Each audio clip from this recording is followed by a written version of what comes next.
बिस्मिल्लाहिर्रहमानिर्रहीम। मैं आप सब ख़वातीन और हज़रात का बेहद शुक्रगुज़ार हूँ कि आप तशरीफ़ लाए हैं। आज हमें अपनी एक बहुत गहरी तशवीश का इजहार करना है जो पाकिस्तान की खारजा पॉलिसी के हवाले से है, और ये बात अब वाज़ेह हो चुकी है कि सकूत ढाका 1971 के बाद 2020 पाकिस्तान की खारजा पॉलिसी का बदतरीन साल था। और उसकी वजह यह है कि इमरान खान साहब की जो बुज़दिलाना मसालिहत है, जिसे अंग्रेजी में अपीजमेंट कहते हैं, उनकी गैर मुतवाज़न सोच और कतई नालायकी ने पाकिस्तान के दुश्मनों को तक़वियत पहुंचाई है और पाकिस्तान के दोस्तों को परेशान किया है। और मुस्लिम लीग नून के दौर में मोहम्मद नवाज शरीफ ने जो पाकिस्तानी खारजा पॉलिसी की एक असर नौ पैमाना बंदी की थी, रिकैलिब्रेशन की थी, जिसमें चीन के साथ ताल्लुकात में एक खास गहराई, रूस के साथ नए ताल्लुकात और खित्ते के जो ममालिक हैं उनके साथ बेहतर ताल्लुकात का जो एक बड़ा कामयाब दौर उन्होंने शुरू किया था, वो इमरान खान साहब ने 2.5 साल में उसको मिट्टी में मिला दिया है।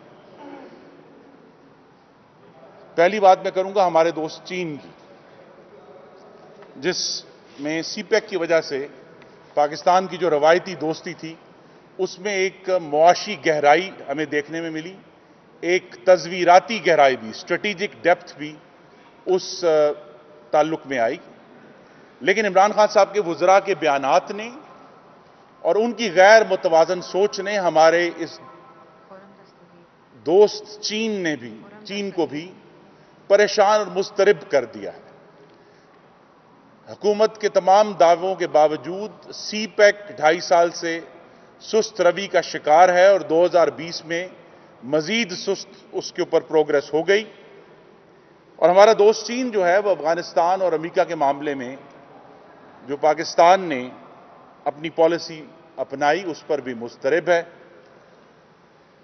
और चीन इस पर भी मुस्तरब है कि इमरान खान की हुकूमत ने जो खलीजी ममालिक, जो मुस्लिम हमारे दोस्त हैं, उनके साथ जो ताल्लुकात में बिगाड़ आया है, उसकी वजह से पाकिस्तान का इन्हिसार चीन पर मजीद बढ़ गया है।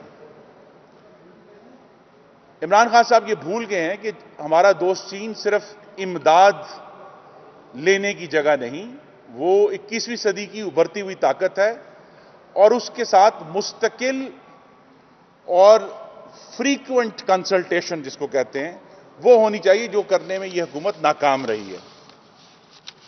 मैं आपको यह भी याद करा दूं कि इमरान खान साहब ने और उनकी हुकूमत ने जो आज खारजा ताल्लुकात में बहुत बड़ी ट्रेजेडी नजर आ रही है, उसका आगाज कॉमेडी से किया था।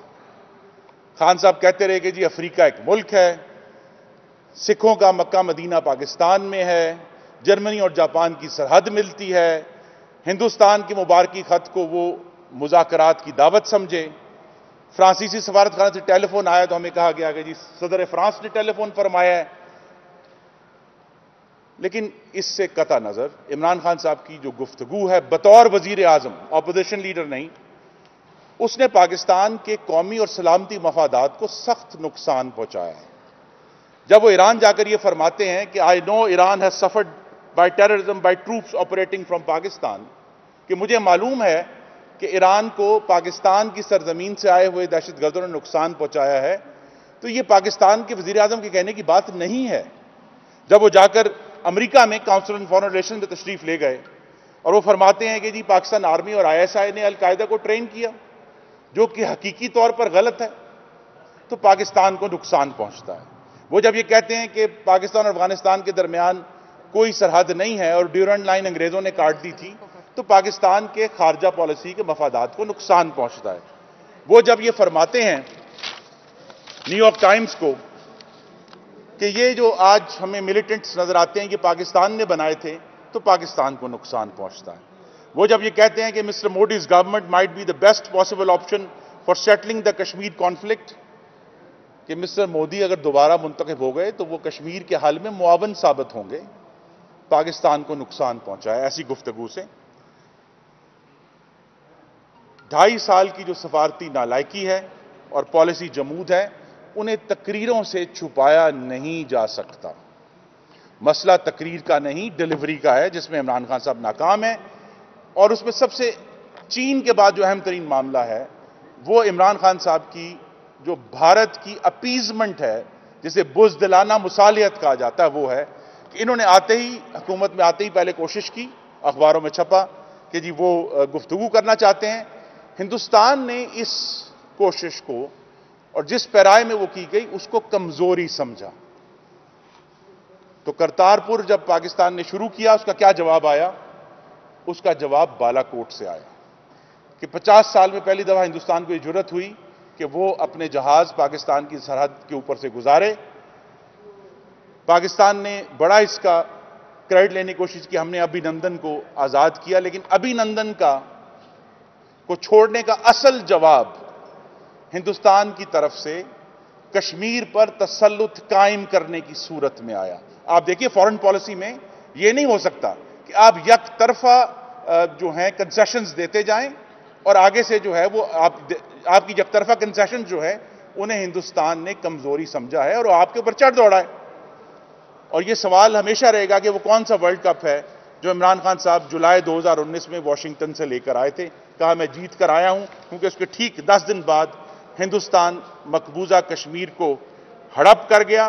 पाकिस्तान का क्या जवाब रहा है? पाकिस्तान मिल्ली नगमों और कागजी नक्शों से आगे नहीं बढ़ सका। सफारतकारी मुलाकात के जरिए होती है, बयानों के जरिए नहीं हो सकती, गीतों के जरिए नहीं हो सकती। और हमने ये बार बार देखा है कि कश्मीर के मामले में इमरान खान साहब ने, जिसको अंग्रेजी में कहते हैं आर्म चेयर डिप्लोमेसी, सोफा सफारतकारी की है, कि अपने सोफे पर बैठे रहे खुद भी और उनके वजीर खारजा भी, और उनका यह ख्याल था कि पूरी दुनिया हमें खुद सपोर्ट करेगी।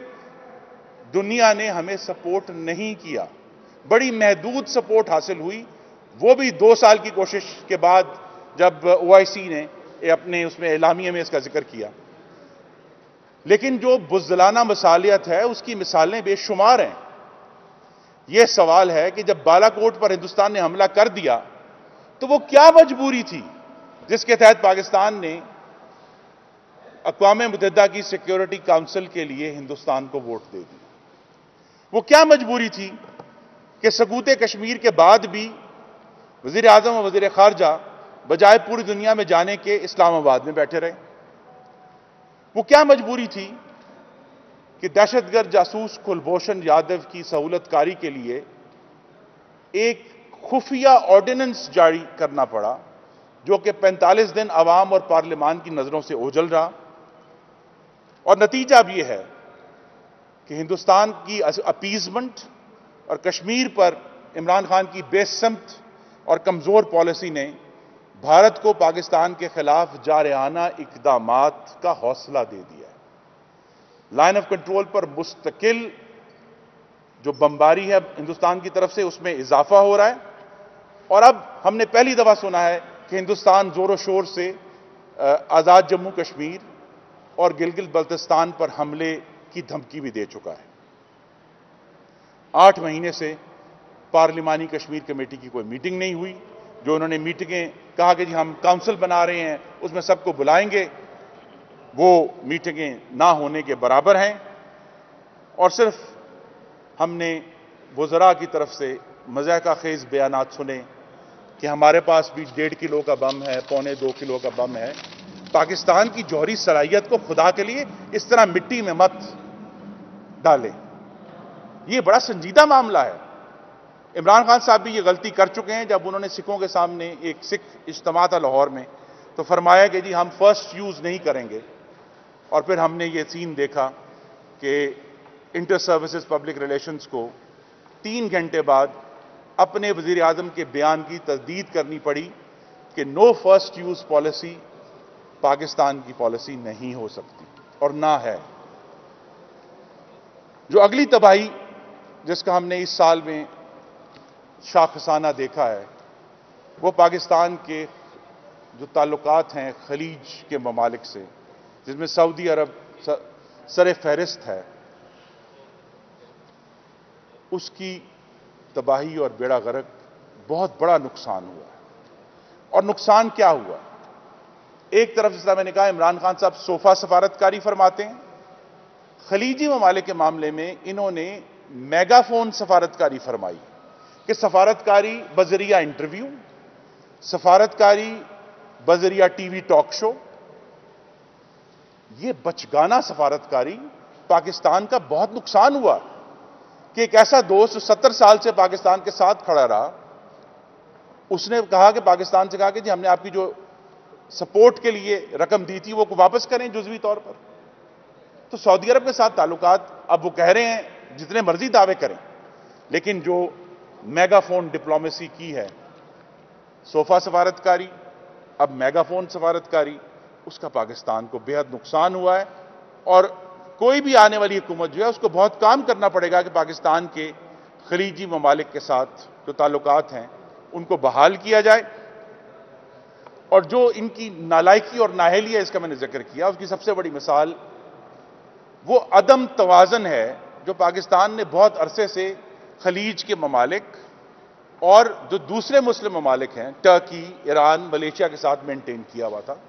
लेकिन इमरान खान साहब की हुकूमत इस काबिल नहीं है, उनमें यह सलाहियत नहीं है कि वो यह सफारती तवाज़न कायम रख सकते। और हमने ये देखा कि हमने दोनों अतराफ को नाराज कर लिया। सऊदी अरब भी नाराज है, दूसरे ममालिक भी नाराज हैं, और हमें अब समझ नहीं आ रही कि हम पाकिस्तान की जो खारजा ताल्लुकात हैं उन्हें कैसे आगे लेकर चलें।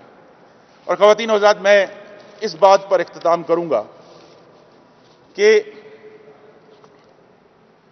पाकिस्तान के खारजा ताल्लुकात का जनाजा शाहराए दस्तूर पर पड़ा है और कोई इस काबिल नहीं है कि उसको कंधा दे सके।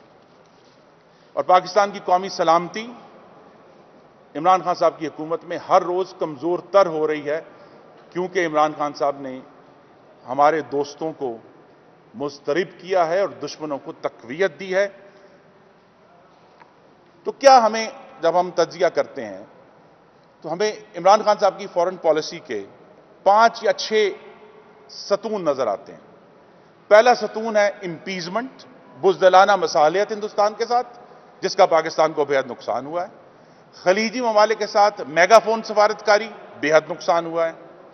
कश्मीर के मामले पर सोफा सफारतकारी, बेहद नुकसान हुआ है। अदम तवाज़न, बेहद नुकसान हुआ है। और जिस किस्म की गुफ्तगू, देखिए वजीर आजम की गुफ्तगू में हकायक होने चाहिए और अगर तज्जिया है तो दुरुस्त होना चाहिए। मैं फिर पढ़ देता हूं कि इमरान खान साहब ने क्या क्या फरमाया। इमरान खान साहब, आप सब लोगों को ये याद भी होना चाहिए कि जब ईरान तशरीफ ले गए तो उन्होंने कहा कि मुझे मालूम है कि ईरान को नुकसान पहुंचा है पाकिस्तान की तरफ से आने वाले दहशतगर्दों की वजह से। ये जब वो सदर ईरान के साथ खड़े थे। जब अमेरिका के दौरे में तशरीफ ले गए तो काउंसिल ऑन फॉरेन रिलेशंस में एक तवील इंटरव्यू दिया, जिसमें उन्होंने कहा, मैं अंग्रेजी में पढ़ देता हूं, Pakistan army and ISI trained Al-Qaeda. There were always contacts because they trained them. ये गलत है, ये झूठ है और तारीखी तौर पर दुरुस्त नहीं है, क्योंकि 80 की दिहाई में तो अल-कायदा का वजूद ही नहीं था। इसी तरह उसी जो इंटरव्यू था काउंसिल ऑन फॉरेन रिलेशंस में, उसमें फरमाया उन्होंने कि पाकिस्तान अफगानिस्तान के दरमियान कोई सरहद मौजूद नहीं है, क्योंकि अंग्रेजों ने एक ड्यूरेंट लाइन बना दी थी। उसी इंटरव्यू में उन्होंने एबटाबाद कमीशन से भी लाइलमी का इजहार किया था। और न्यूयॉर्क टाइम्स का जो मशहूर इंटरव्यू है 9 अप्रैल 2019 का, जिसमें उन्होंने फरमाया था कि पाकिस्तान आर्मी ने ये जो इंतहा पसंद आज पाकिस्तान में मौजूद हैं, इनको क्रिएट किया था, तख्लीक किया था। और ये भी फरमाया था कि मिस्टर मोदी की हुकूमत जो है वो बेहतरीन, बेस्ट पॉसिबल ऑप्शन होगी कश्मीर के कज़िये को हल करने के लिए। तो ये जो बुज़दिलाना मसालियत है, मेगाफोन सफारतकारी है, सोफा सफारतकारी है, अदम तवाज़न है, जो गलत गुफ्तगू है, और आखिरी बात कि जिस तरह फॉरेन ऑफिस को मिसमैनेज किया गया है तैनातियों के मामले में, सफीरों की, तो ये जो बहुत ही तशवीशनाक सूरत हाल है कि ये जो जनाजा हमारे खारजा ताल्लुकात का शराय दस्तूर पर पड़ा है, इसको कंधा देने के लिए कोई लाइक हाथ और कंधे मौजूद नहीं है। Thank you very much. ऐसा है कि वो तो कहते हैं कि आपकी सिफारतकारी बड़ी नाकाम रही, आप लोगों ने खुफिया तौर पर इसराइल के साथ पींगें बढ़ाई और वफद भेजा इसराइल के साथ मुज़ाकरात के लिए, और मोदी की दोस्ती तो नवाज शरीफ के साथ रही है। उनका कहना था कि वो जो दोस्ती है उसने पाकिस्तान को नुकसान पहुंचाया और कौमी सलामती के इदारों को सख्त तशवीश थी उस दोस्ती पर। इस तरह थोड़ा सा देखिए, मैं फिर दोहरा दूं जी, भारत को अक़वाम मुत्तहिदा की सिक्योरिटी काउंसिल भारत के हक में वोट इमरान खान की हुकूमत ने दिया है। याद रखें, नवाज शरीफ गवर्नमेंट ने नहीं दिया। कुलभूषण की सहूलतकारी के लिए ऑर्डिनेंस, जो खुफिया ऑर्डिनेंस 45 दिन अवाम और पार्लियामान से मख्फी रखा गया, वो इमरान खान साहब की हुकूमत ने जारी किया है। इमरान खान साहब की हुकूमत में हिंदुस्तान को यह जुर्रत हुई कि वो 50 साल में पहली दफा अपने जहाज पाकिस्तान की सरहद के अंदर लेकर आए और वो काम किया जो 73 सालों में किसी पाकिस्तान की हुकूमत में हिंदुस्तान को जुर्रत नहीं हुई। उसने कश्मीर को हड़प कर लिया। तो हमारी खारजा पॉलिसी का के जो सतून है, उनको ताराज हिंदुस्तान ने इमरान खान साहब के दौर में किया है और इमरान खान साहब ने जवाब में सिर्फ बुज़दिलाना मसालियत की है। करतारपुर को नहीं रोका बालाकोट के बावजूद, अभिनंदन को बगैर किसी शर्त के रिहा कर दिया, और नतीजा क्या हुआ है कि पाकिस्तान पर हमला हुआ है और कश्मीर पर कब्जा हुआ है। अगर आप खुद फैसला कर लेंगे अवाम कि किसकी खारजा पॉलिसी तवाना थी और किसकी मसालेहाना बुज़दिली पर मबनी है। जी जी जी जी इसराइल पे हर किस्म की गुफ्तगू की जाती है। मोहम्मद नवाज शरीफ की पॉलिसी वाज़ेह थी कि इसराइल को हम ना कबूल करेंगे। उस वक्त भी ये पॉलिसी थी, आज भी हमारी ये पॉलिसी है और यही पॉलिसी रहेगी जब तक फ़लस्तीन का कज़िया फ़लस्तीनियों की मर्जी के जरिए एक 2 स्टेट सोल्यूशन के जरिए हल नहीं हो जाता। ये बताइए कि इमरान खान की काबीना में बहुत सारे वज़रा हैं, उनकी इस्टेब्लिशमेंट के साथ भी लड़ाई रहती है कि हमारे सेक्रेटरीज, हमारे वजीर काम नहीं करते। क्या उनके खिलाफ भी एक्शन लेना चाहिए कि सिर्फ अपोजिशन नालायकों के साथ सेक्रेटरीज कैसे काम करें? क्या जी? नालायकों के साथ सेक्रेटरीज कैसे काम करें? देखिए, बात यह है कि अगर काबीना ही नालायक हो तो आप कितने सेक्रेटरी बदलेंगे? ये बात इमरान खान साहब कहा करते थे, हमें कोरिया की मिसालें दिया करते थे कि जी देखिए वहां कोरिया में हादसा हुआ और वजीर आजम ने इस्तीफा दे दिया। यहां ट्रेनों के तो अब सैकड़ों में चले गए हादसे, किसी ने इस्तीफा नहीं दिया। एक जिसकी तरफ आई थिंक बात रह गई वो मैं कर देता हूं कि ये जो पाकिस्तान के वज़रा के बयानात हैं, इन्होंने पाकिस्तान की खारजा पॉलिसी को भी नुकसान पहुंचाया है। देखिए, आमतौर पे वज़रा के बयानात जो हैं वो बैनुल-अक़वामी खबरों की जीनत नहीं बनते, लेकिन जब वजीर हवाबाजी उठकर कहते हैं कि पाकिस्तान के पायलट्स के लाइसेंस जाली हैं, तो कई दिनों तक बैनुल-अक़वामी हेडलाइंस बनती हैं, सुर्खियां बनती हैं और पाकिस्तान की हवाबाजी की सनत जो है उसको दफना ही दिया है। वो कई साल उठ नहीं सकती और बाद में पता चला कि वो बयान गलत था। इसी तरह से मैंने जिक्र किया कि वजीर साहब ने कहा ये बयान कि पाकिस्तान के पास पाव के भी बम हैं और 1.5 किलो के भी बम हैं।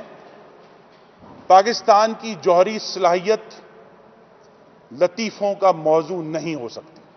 ये एक संजीदा मामला है, इसको संजीदगी से डील करना चाहिए। ये फरमाएं कि जब आपने कहा कि ये कहते थे कि हम वर्ल्ड कप जीत के आ गया, तो वो वर्ल्ड कप तो अमेरिका से आए थे ना, और वहां जब गए थे तो वहां पे अकेला इमरान नहीं गया था। आप लोग भी कहते हैं कि इमरान खान एक कठपुतली है, वो जनरल कमर जावेद बाजवा साहब भी साथ गए थे, तो क्या दोनों जो थे वो वहां कश्मीर देख के आए थे और वर्ल्ड कप लेके आए थे? क्या दोनों ने ये सब कुछ किया था? जी देखिए, जहां भी पाकिस्तान की नेशनल सिक्योरिटी का इशू आएगा उसमें जो अफवाज पाकिस्तान का किरदार है और दुरुस्त तौर पर है, उस पर भी गुफ्तगू होनी चाहिए कि कश्मीर पे इतना बड़ा सानिया हुआ कि जो हमारे लिए खारजा पॉलिसी में अनथिंकेबल था कि हिंदुस्तान कश्मीर पर अपना तसल्लुत बाकायदा तौर पर कायम कर ले, अक़वाम मुत्तहिदा की जो करारदादें हैं उनको ठोकर मारकर। अगर पाकिस्तान का रिएक्शन ये है कि एक गीत है, एक कागज का नक्शा है और एक सड़क का नाम तब्दील किया गया है और एक डॉसियर है, वो डॉसियर हिंदुस्तान की जो पाकिस्तान के खिलाफ एक्टिविटीज हैं उनमें तो शामिल है, लेकिन कश्मीर पर उसका क्या इफेक्ट है? अभी तक जो हमारे भाई और बहन मकबूजा कश्मीर में हैं उनको पाकिस्तान की तरफ से किसी भी किस्म की बयानात के अलावा कोई सपोर्ट दुनिया से हासिल नहीं हुई और ये बहुत लंबिया फिक्रिया है, क्योंकि ये कश्मीर पाकिस्तान का सतून है खारजा पॉलिसी का और ये सतून इमरान खान साहब के दौर में जमीन पर ढेर हो गया। Thank you very much.